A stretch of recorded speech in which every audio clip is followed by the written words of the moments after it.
Shalom saudara sekalian. Shalom, liebe Gemeinde. Ya, kita bersyukur hari ini kembali ada kesempatan untuk merenungkan firman Tuhan. Wir danken Gott für die Gelegenheit, heute über seine Worte zu gedenken. Dan kita akan membaca dari Injil Matius pasal yang kelima. Wir lesen gemeinsam von Matthäus Evangelium 5. Kita membaca ayat ke-43 sampai dengan ayat ke-48. Vers 43 bis 48. Saya akan membacakan beberapa ayat di sini, lalu terus kemudian saya membaca 3 ayat, translator akan membaca 3 ayat berikutnya.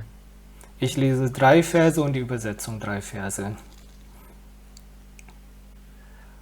Kamu telah mendengar firman, kasihilah sesamamu manusia dan bencilah musuhmu. Tetapi aku berkata kepadamu, kasihilah musuhmu dan berdoalah bagi mereka yang menganiaya kamu. Karena dengan demikianlah kamu menjadi anak-anak Bapamu yang di sorga, yang menerbitkan matahari bagi orang yang jahat dan orang yang baik, dan menurunkan hujan bagi orang yang benar dan orang yang tidak benar.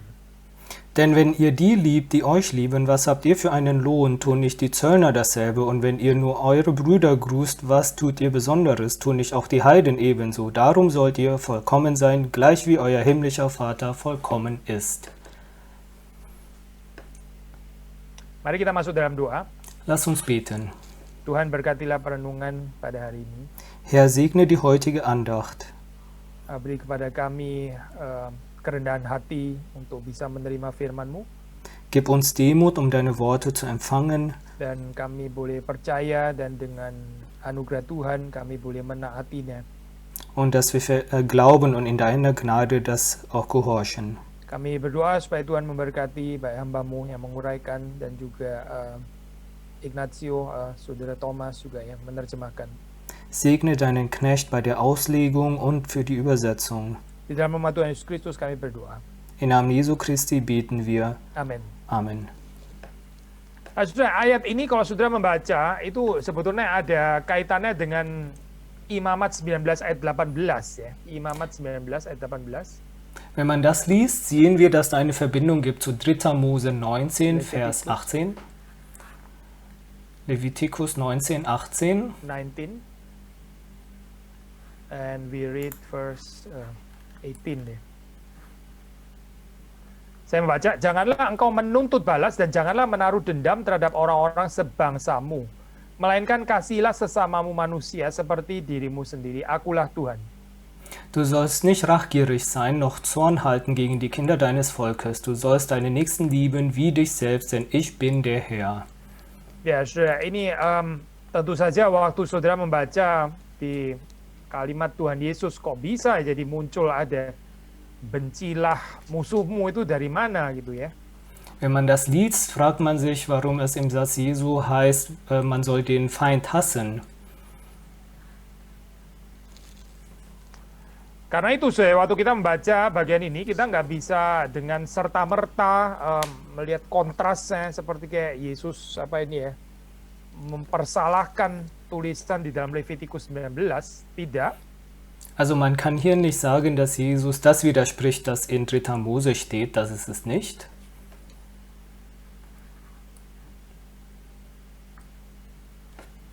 Tapi Yesus sebetulnya sedang defend gitu ya, sedang melakukan pembelaan terhadap makna yang ada di dalam Levitikus 19, yet at the same time juga goes far beyond ya. Jadi dia melampauinya juga. Sondern dass Jesus gerade den Sinn verteidigt, was im 3. Mose 19 steht und darüber hinaus noch weitergeht. Maksudnya ini sangat tergantung dengan bagaimana kita ini menafsir kata neighbor itu ya, kata sesama gitu, seperti yang ada di dalam Levitikus 19, itu artinya apa gitu. Das hat eine enge Beziehung dazu, wie wir das Wort Nächster hier deuten, was im 3. Mose steht. Ya, kita bisa mendefinisikan ini secara sempit ya gitu ya. Kita bisa sangat restriktif pengertiannya.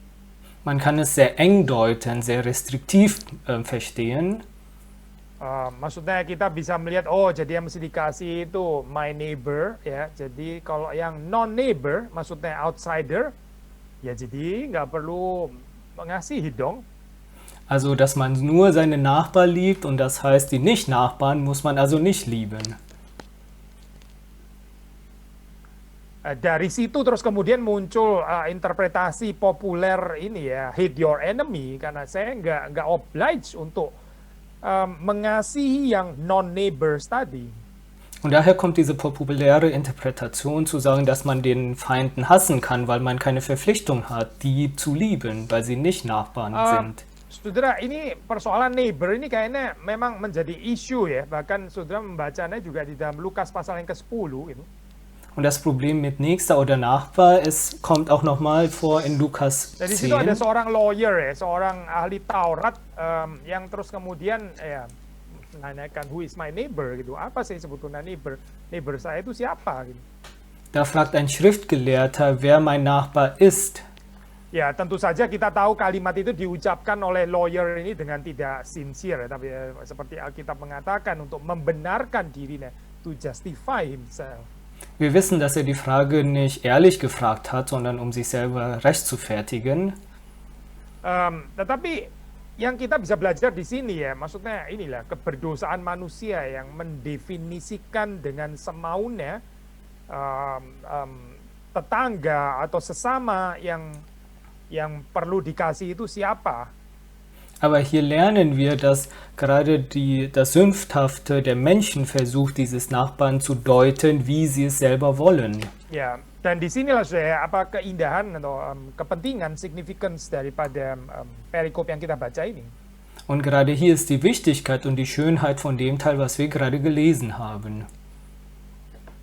Nah, so waktu saudara membaca di situ ajaan atau perintah bahkan ya Yesus Kristus untuk mengasihi musuh, ya ini bisa kedengaran sebagai sesuatu yang apa ya, ini utopia atau bagaimana ya ini.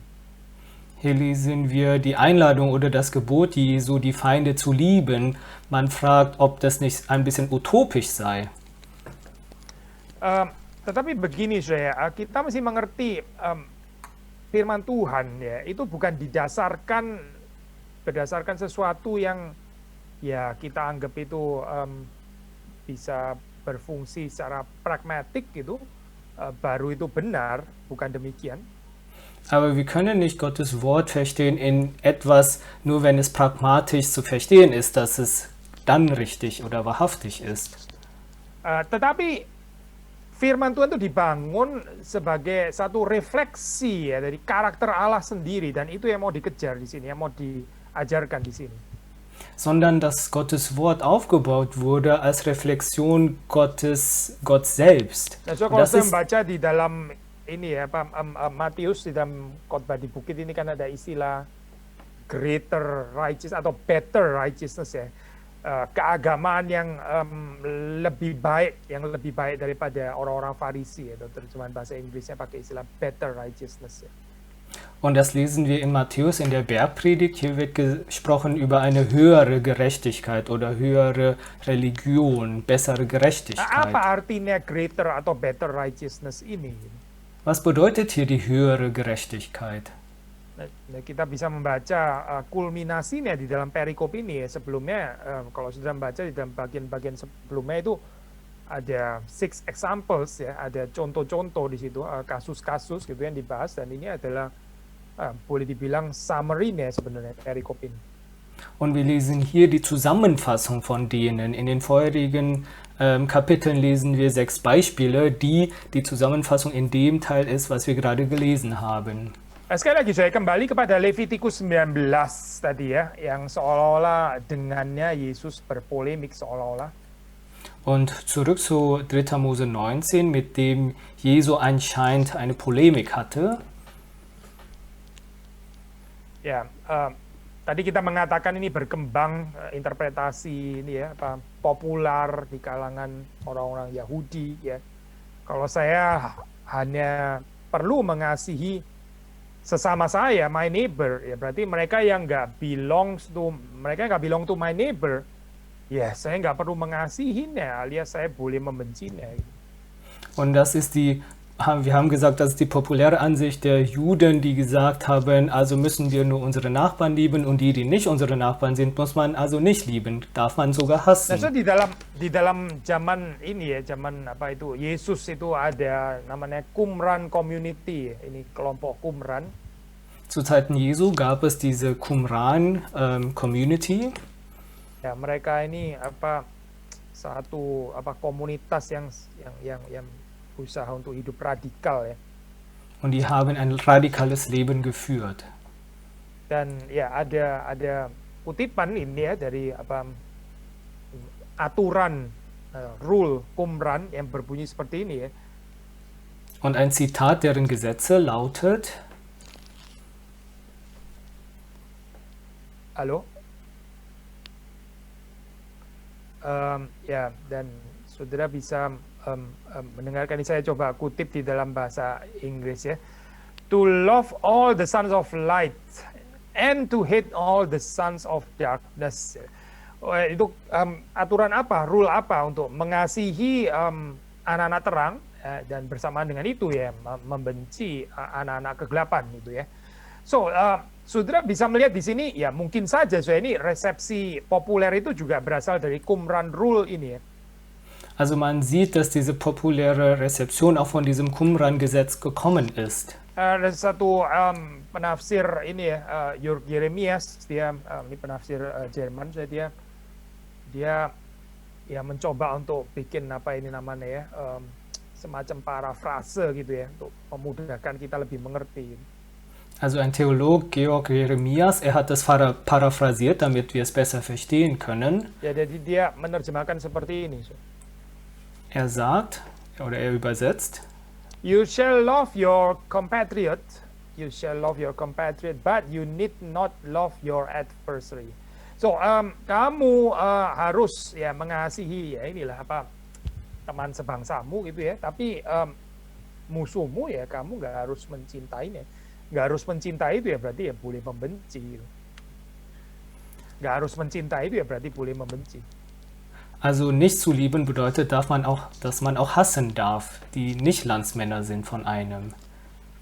Nah di sini saya kita bisa ya bisa apa ya merekonstruksi itu kira-kira populer resepsi hate your enemies itu datang dari mana? Gitu. Also man kann hiermit rekonstruieren, woher diese Ansicht kommt, dass man die Feinde hassen darf. Tetapi kalau kita membaca ya di dalam perintah atau ajaran yang Yesus berikan kepada murid-muridnya, Aber wenn man liest in den Lehren, was Jesus den Jüngern gegeben hat, ya ini nggak kalah radikal sebetulnya ya dengan apa ajaran Qumran gitu. ist es nicht weniger radikal als das, was diese Qumran-Lehre sagt. Tapi sangat ada beda di sini. Whereas Qumran itu radikalnya adalah radikal memisahkan diri, maksudnya ya bisa dibilang semacam sektarian ya spiritnya. Aber ein großer Unterschied ist, dass dieser Qumran-Gesetz eher trennen will oder eher sektarianisch ist. Tetapi kalau di sini dalam ajaran Yesus justru radikalitasnya itu terletak pada bagaimana kita bahkan mengasihi mereka yang paling jauh gitu ya, bahkan embrace ya, mereka yang furthest gitu, yang di tempat yang paling remote ya. Und die Radikalität der Lehre Christi ist sogar die zu leben, die am entferntesten sind von einem.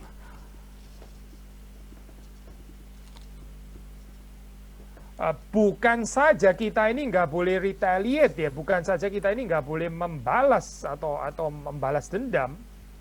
Nicht nur, dass man sich nicht rächt, juga bukan saja kita ini nggak boleh resist, kita ini nggak boleh melawan gitu.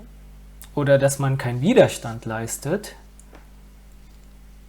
Tetapi bahkan kita diajak untuk mendoakan ya atau mengharapkan yang baik bagi mereka yang menganiaya kita. sondern wir sind eingeladen, sogar zu beten oder für das Gute zu hoffen für die, die uns unterdrücken.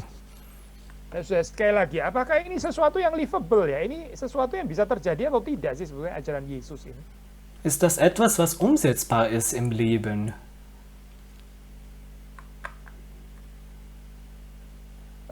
Saudara bisa melihatnya di dalam kehidupan Yesus sendiri. Und das sieht man in dem Leben Jesus an sich. Ya, perkataannya di atas kayu salib. Seine Worte auf dem Kreuz. Ya Bapa, ampunilah mereka, ya, sebab mereka tidak tahu apa yang mereka perbuat. Vater, vergib sie, denn sie wissen nicht, was sie tun. Saudara mungkin mengatakan, ya ini Tuhan Yesus ya, ya Tuhan Yesus. Tapi kita kan manusia ya, kita kan manusia berdosa. Wir sagen vielleicht, ja, ja, das ist ja Jesus, aber wir sind ja sündige Menschen. Tetapi Yesus juga adalah manusia sejati. Aber Jesus ist ja auch ein wahrhaftiger Mensch. Dan di dalam Yesus ya, kita bisa mendapatkan kekayaan cinta yang seperti ini juga sebetulnya. Und in Jesus können wir dieses Reichtum der Liebe bekommen. Tentu dari kekuatan kita sendiri, dari kekuatan cinta kita sendiri nggak mungkin betul saya. Natürlich können wir aus eigener Kraft, aus eigener Liebe das nicht Tapi di leisten. dalam Kristus ini bisa terjadi. Aber in Christus können wir das. Dan saudara membaca itu di dalam kehidupan Stefanus, martir yang dicatat di dalam Kisah Para Rasul misalnya. Das lesen wir auch im Leben von Stephanus, den Märtyrer, der in Apostelgeschichte Saudara, geschrieben. Membaca di situ ya, ini perkataan terakhirnya itu juga sangat-sangat serupa dengan apa yang dikatakan oleh Yesus Kristus. Denn seine letzten Worte ähneln auch sehr die letzten Worte von Christus am Nah, Kreuz. coba kita baca Acts 7 ya, Acts 7 kita membaca Kisah Rasul pasal yang ke-7 ayat yang ke-60. Wir lesen Apostelgeschichte 7, Vers 60. Sambil berlutut ia, yaitu Stephen, berseru dengan suara nyaring, Tuhan janganlah tanggungkan dosa ini kepada mereka. Er kniete aber nieder und schrie laut, Herr, behalte ihnen diese Sünde nicht. Nah saudara, sekali lagi, ini berarti betul-betul bisa terjadi kan? Also kann man es tatsächlich tun im Leben. Ya, inilah artinya martir ya. Martir itu artinya apa? Seorang saksi. Stefanus itu betul-betul adalah seorang saksi, saksi yang menunjuk kepada Kristus. Und das bedeutet auch Märtyrer, ein Zeuge, der auf Christus zeigt. Ya, di dalam kesaksiannya itu Stefanus sungguh-sungguh mempermuliakan Kristus. In seinem Zeugnis verherrlicht er Christus wahrhaftig. Jadi di dalam kesaksian ini ada pengharapan ya, orang-orang yang keras hatinya yang dipenuhi dengan hatred, kebencian itu, mereka bisa melihat terang. Und in diesem Zeugnis gibt es Hoffnung für die, dessen Herz verhärtet ist, im Dunkeln ist, dass sie das Licht bekommen können Dan und ini sehen können. bukan kebetulan, kita tahu ya, Saulus itu ada di sana pada saat itu ya. Saul ini maksudnya yang terus kemudian menjadi Paulus itu ya. Itu dia ada di sana menyaksikan ini kan. Und wir wissen, dass es kein Zufall ist, dass Saulus, der ja später Paulus wurde, auch da war und es gesehen hatte. Jadi apa sih ini apa inti daripada atau goal katakanlah ya dari loving our enemies? Was ist also das Ziel von die Feinde zu lieben? Ya tentu saja bukan supaya menunjukkan kerohanian kita sendiri, ini bukan tentang kita kok. Nicht um seine eigene Religiosität zu zeigen, es geht nicht um uns. Ya, tapi ini adalah untuk memberi segala kemuliaan kepada Kristus yang telah mendahului kita. Sondern alle Herrlichkeit Christus zu geben, der uns vorangegangen ist. Menunjuk points to Christ yang menjadi model daripada mengasihi musuh ini. Und zu Christus zu zeigen, als Vorbild seine Feinde zu Dan lieben. juga pada akhirnya supaya orang itu boleh melihat ya kesaksian ini sebagai terang yang menerangi hati mereka yang gelap. Und letztendlich, dass Leute sehen, dass dieses Zeugnis ein Licht ist, das ihren dunklen Herzen erleuchtet. Tapi kita tetap nggak boleh salah mengerti ya, soalnya ini apa mengasihi musuh ini bukan berarti terus memberi diri untuk dibully, pasti bukan itu ya. Man darf es auch nicht falsch verstehen, bedeutet nicht, dass man sich gibt, um gemobbt zu werden. Ya, kalau saudara membaca di dalam Injil sendiri, Yesus juga ada reaksi yang apa ya, polemical terhadap the scribes, Pharisees, itu dicatat ya di dalam Injil. Wir lesen auch in der Bibel nämlich, dass auch Jesus polemische Reaktionen hatte zu den Pharisäern und Schriftgelehrten, die in der Bibel steht. Seperti dikatakan oleh R.T. France, dia mengatakan seperti ini ya. Jadi saya kutip saja. His concept of love is apparently not at the level of simply being nice to people and of allowing error to go unchallenged. Saya terjemahkan ya. Jadi konsep dari Yesus ya tentang cinta, tentang kasih ini ya tentu saja nggak boleh dimengerti ini artinya bukan ya saudara pokoknya bagaimana selalu harus nice kepada orang gitu ya, nggak boleh ada polemik sama sekali gitu ya, nggak boleh menegur, kalau orang salah ya tutup mata saja begitu ya, nggak usah di challenge dan sebagainya. Jelas itu bukan gambaran love yang dimaksud di sini. Kutip R.T. France lagi, dia mengatakan love is not incompatible with controversy and rebuke. Jadi kasih itu bukannya tidak kompatibel ya,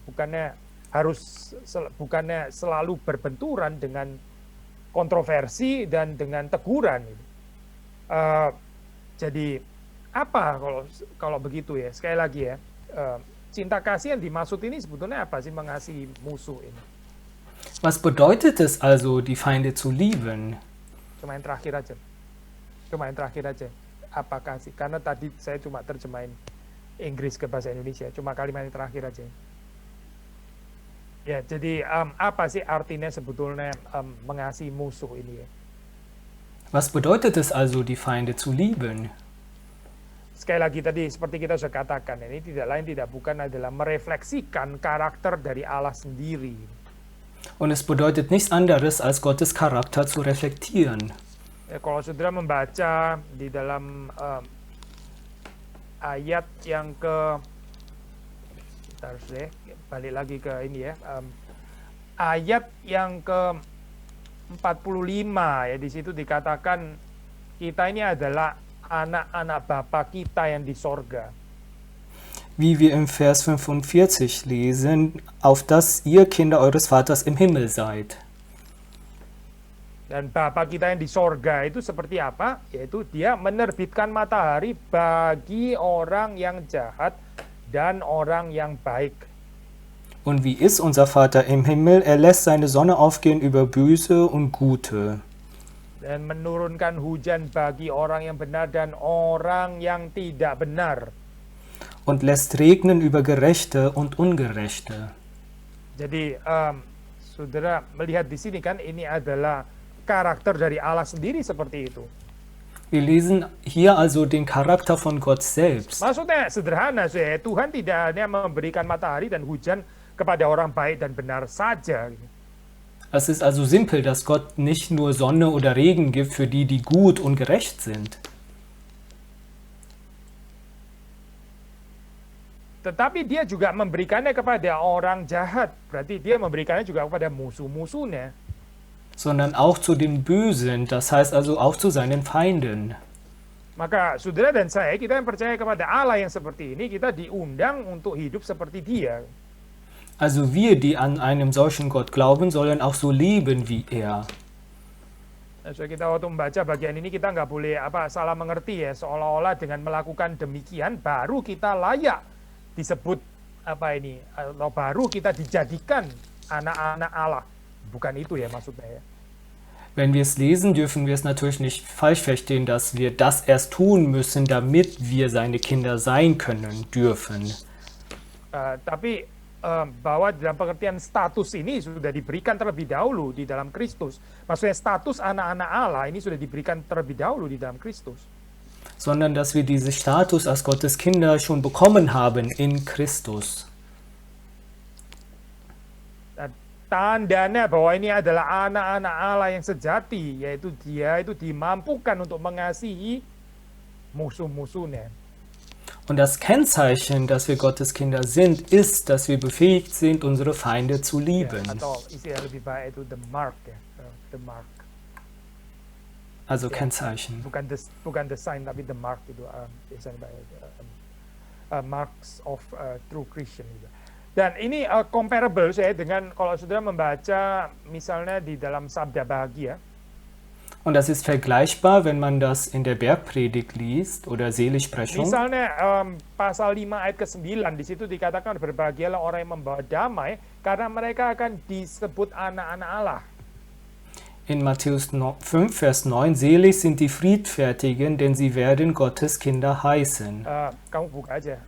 Matius 5 ayat 9.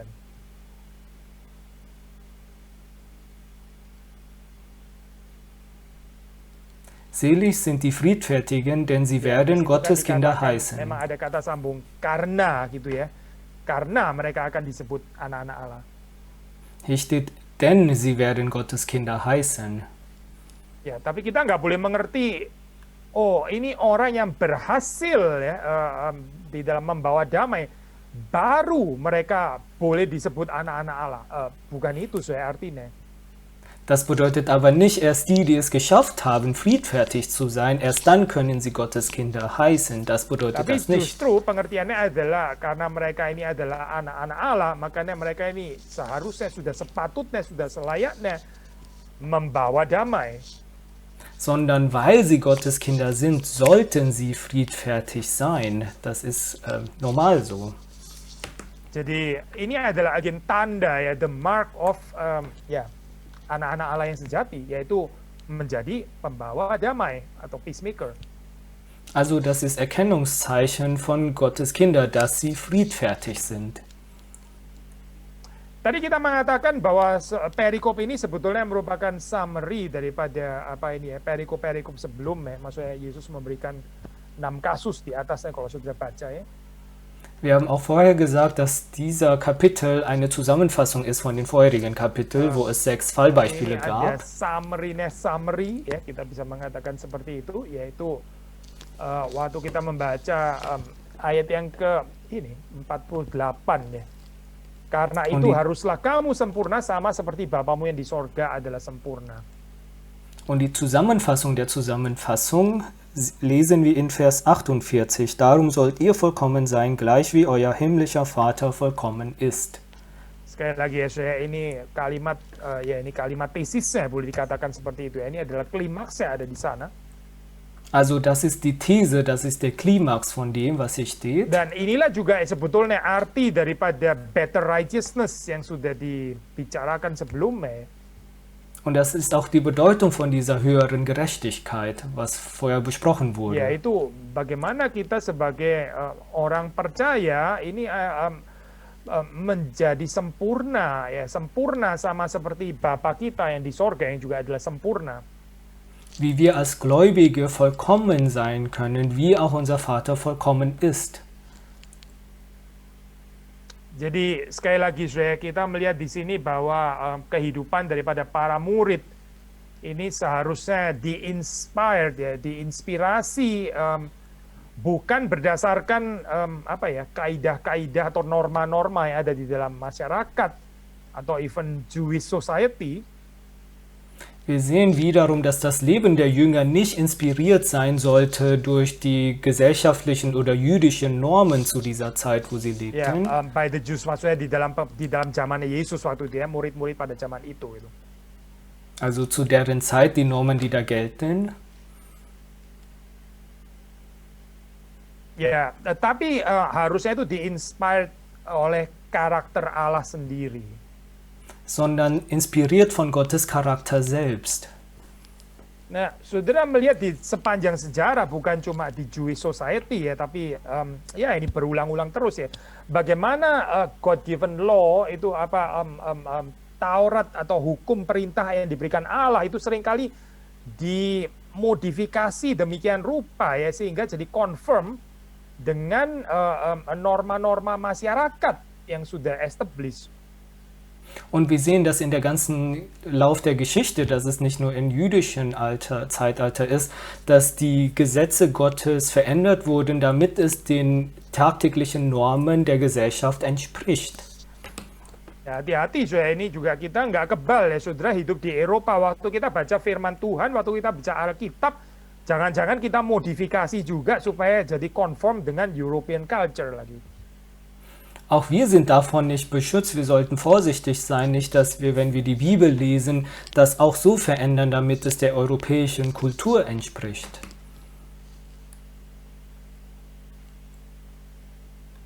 Atau orang yang hidup di Asia juga bukan perkecualian, mungkin juga sama waktu baca Taurat, waktu baca firman Tuhan, ternyata diakomodasi demikian, akhirnya itu tidak lain tidak bukan sebetulnya hanya mengajarkan Asian culture. Das gilt auch für uns, die in Asien leben, dass wenn wir das lesen, so akkommodieren die Worte Gottes, dass es den asiatischen Kulturen und Lehren entspricht. Nah, ini yang terjadi di dalam zaman Yesus kan juga seperti itu ya, dikonfirm dengan norms Jewish society pada saat itu. Denn das passierte auch zu Jesu Zeit, dass es konformiert wurde mit der jüdischen Kultur. Yaitu itu tadi saya waktu membaca kasihlah kasihlah sesamamu. Oh, berarti yang bukan sesamaku saya nggak perlu kasihi lah. Berarti kalau musuhku ya sudah pasti saya nggak perlu mengasihi. Nah, orang itu bukan sesamaku gitu ya. Jadi ya bencilah musuhmu. So dass sie gelesen haben, man soll die Nächsten lieben, also muss man die Nächsten, die Nicht-Nächsten nicht lieben, also kann man seine Feinde auch hassen, weil es ja nicht die Nächsten sind. Tapi ya kitab Imamat, Levitikus sebetulnya kan nggak mengajarkan itu ya. Aber der 3. Mose lehrte das nicht. Jadi waktu Yesus memberikan authoritative interpretation ya atas Torah, apa yang sebetulnya dia lakukan di sini? Als Jesus also seine autoritative Interpretation gab, was tat er hier eigentlich? Yaitu dia mengajak itu murid-murid, dia mengajak para pendengar, nah itu untuk melihat ya di balik Taurat itu sebetulnya apa? Yaitu karakter dari Allah sendiri. Er lädt seine Jünger und die Leser ein, zu sehen, was hinter der Tora ist, und das ist Gottes Charakter an sich. Sudah, kalau kita nggak mengerti ini ya, waktu kita mendengar firman Tuhan ya, jangan-jangan kita hanya berurusan dengan wejangan-wejangan moral ya, dengan apa ya, merely moral instructions itu, instead of God's own character. Und wenn wir das nicht verstehen, kann es sein, dass wir Gottes Worte lesen und denken, wir haben hier nur mit moralischen Instruktionen zu tun und nicht mit Gottes eigenen Charakter. Maka waktu kita merenungkan perintah Tuhan ya, Taurat Tuhan, jangan kita tidak melihat karakter Allah di baliknya.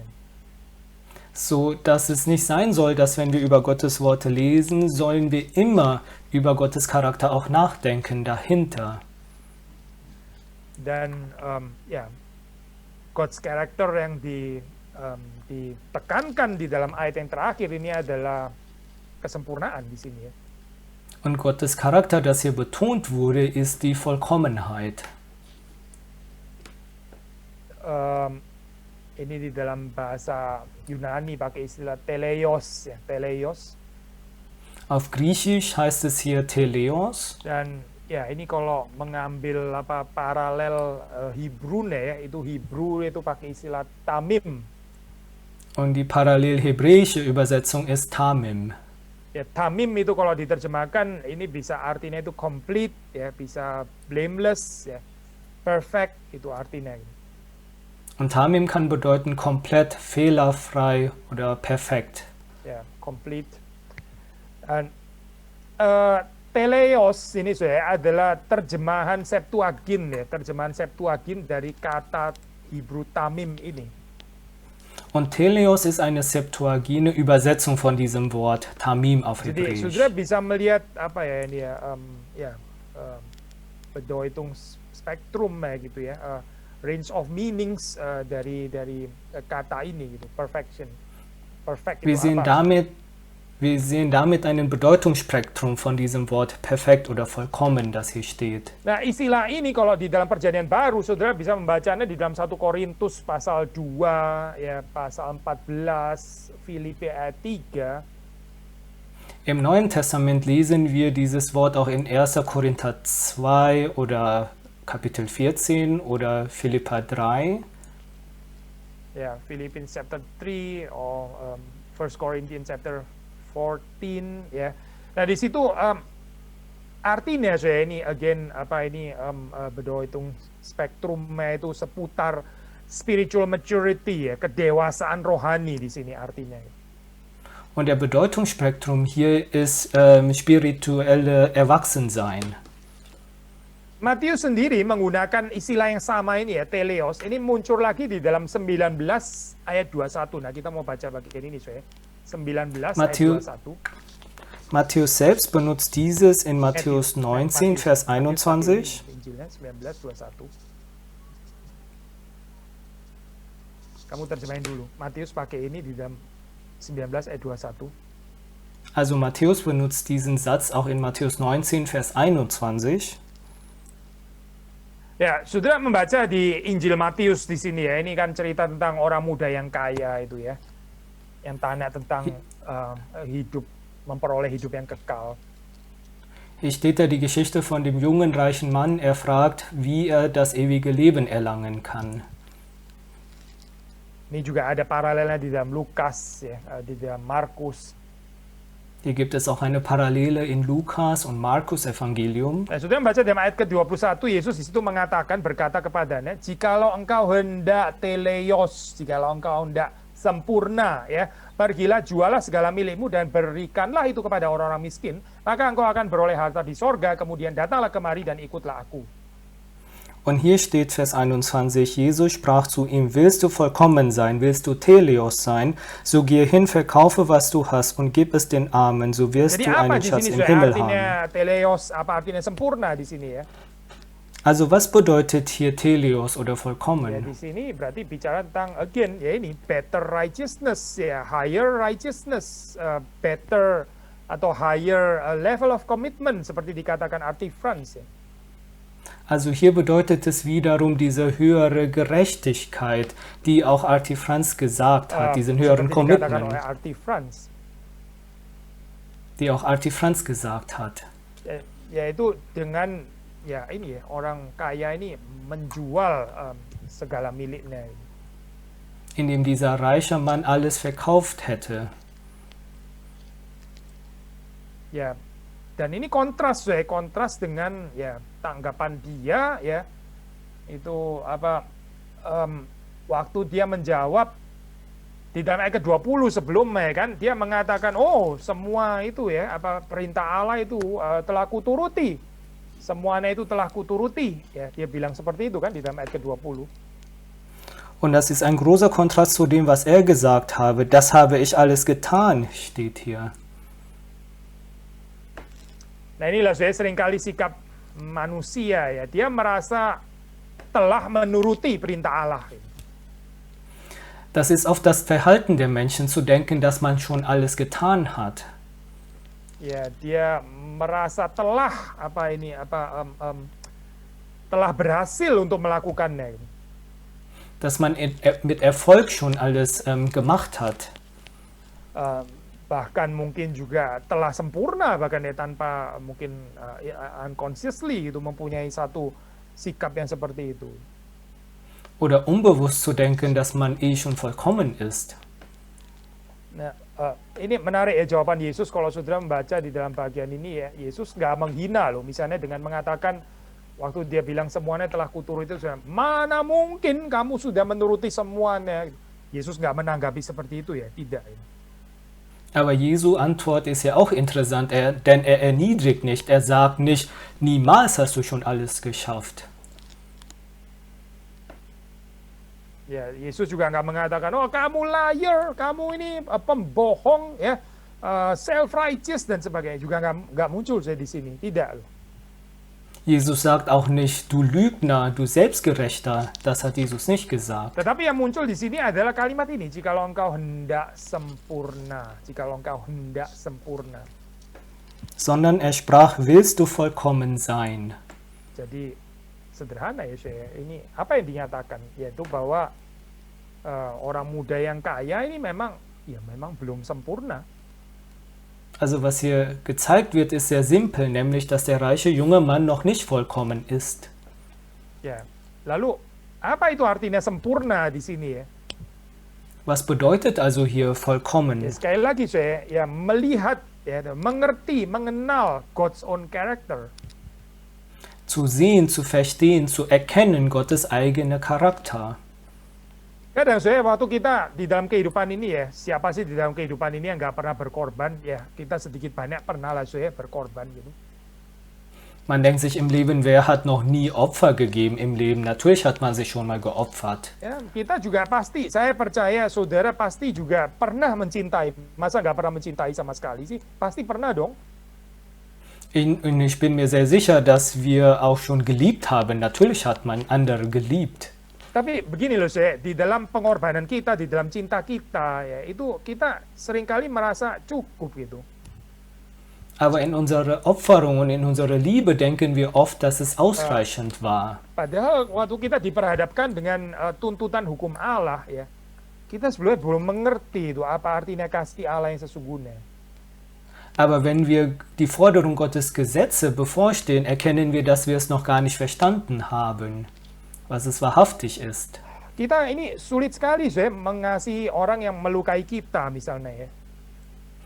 Denn für uns ist es schwer, die zu lieben, die uns verletzen. Ya, kita nggak ada fighting spirit untuk tetap mengasihi mereka. Kita bisa just tekan tombol cancel culture misalnya ya. As if dia itu sudah nggak eksis lagi atau bagaimana. Wir haben keinen Kampfgeist dafür und würden am liebsten Cancel Culture machen, als würden die Personen nicht mehr existieren für uns. Tetapi saya, waktu kita mengenal Allah yang sejati, karakternya, Aber wenn wir den wahren Gott erkennen und dan seinen kita juga akan Charakter, mengerti bahwa Allah yang kita kenal itu adalah Allah yang mengasihi musuh-musuhnya. werden wir erkennen, dass den Gott, den wir kennen, seine Feinde liebt. Nah, saudara jangan pikir Allah nggak punya perasaan deh. Maksudnya Allah nggak mungkin terluka atau apa. Saudara jangan pikir seperti itu. Denkt nicht, dass Gott keine Gefühle hat oder dass er sich nicht verletzt werden kann. Allah itu bukan batu, saudara. Denn Gott ist kein Ya, Stein. saudara membaca di dalam Alkitab gambaran tentang pribadi ketiga, Roh Kudus misalnya jelas dikatakan dia bisa didukakan, dia can be grieved, can be quenched bahkan di situ ditulis. Denn in der Bibel können wir lesen, die dritte Person, der Heilige Geist, dass er trauern kann. Ya, Allah bukan nggak bisa berduka loh. Es bedeutet nicht, dass Gott nicht traurig werden kann. Ya, benar susah ya kalimatnya. Allah bukan tidak bisa berduka. Maksudnya Allah ya bisa berduka juga gitu ya. Also nicht, dass Gott nicht traurig werden kann. Also Gott kann traurig saudara, sein. dan saya nggak ada excuse di sini gitu. Wir haben hier also keine Ausrede. Ya, tapi ya dengan melihat kesempurnaan karakter Allah ini ya, kita bisa dibangun iman kita, cinta kasih kita untuk bertumbuh semakin dewasa, spiritual maturity, teleos itu tadi ya, sempurna. Aber in der wir die Vollkommenheit Charakter Gottes sehen, können wir aufgebaut werden im Glauben und Lieben zu dieser Di dalam hal ini Vollkommenheit. kita bisa mengatakan ya seperti yang dicatat ini ya waktu Yesus berbicara dengan Yohanes ya waktu dia mau dibaptis itu. So steht auch geschrieben, was Jesus gesagt hat, als er von Johannes getauft wurde. Yaitu waktu dia mau dibaptis, waktu Yesus mau dibaptis oleh Yohanes. Als er von Johannes getauft wurde, Dia mengatakan biarlah ini semua terjadi to fulfill all righteousness. Jadi Yesus itu datang untuk menggenapkan Taurat, menggenapkan semua righteousness. möge das alles passieren, um alle Gerechtigkeit zu erfüllen. Also Jesus erfüllt Bagaimana alle sekali Tora. lagi Yesus fulfill ini ya. Bagaimana Yesus menggenapi righteousness ini. Und wie hat Jesus diese Tora und Gerechtigkeit erfüllt? Ya, selain dia sendiri fulfill righteousness, dia menyatakan kesempurnaan righteousness-nya sampai mati di atas kayu salib ya, dan itu diberikannya kepada kita. Er hat diese Gerechtigkeit erfüllt und hat die Vollkommenheit gezeigt, dass er am Kreuz starb, und er gibt es auch uns über. Dan bahwa righteousness itu diberikannya kepada kita. Und diese Gerechtigkeit wurde uns übergeben. Tetapi juga ini sekaligus dia fulfills righteousness di dalam pengertian dia membawa kita untuk sekali lagi ya saya melihat karakter Bapaknya ketika kita membaca Taurat. Und zugleich erfüllt er dies, indem er uns dazu führt, dass wir Gottes Di Charakter situlah kita erkennen. juga menjadi sempurna. Waktu kita membaca firman Tuhan, kita semakin melihat karakter Allah, kita disempurnakan. Und so werden auch wir vollkommen, wenn wir mehr und mehr Gottes Worte lesen, werden wir mehr vollkommen und kennen Gottes Charakter besser. Mari kita berdoa supaya waktu kita mendengar khotbah, waktu kita saat teduh, ya waktu kita Bible study, inilah yang kita lihat ya. Yang kita lihat itu adalah kesempurnaan karakter Allah kita. Und so lass uns beten, dass wenn wir die Bibel lesen, Andacht halten, Bibelunterricht haben, dass wir Gottes Charakter sehen und erkennen, die dahinter steht.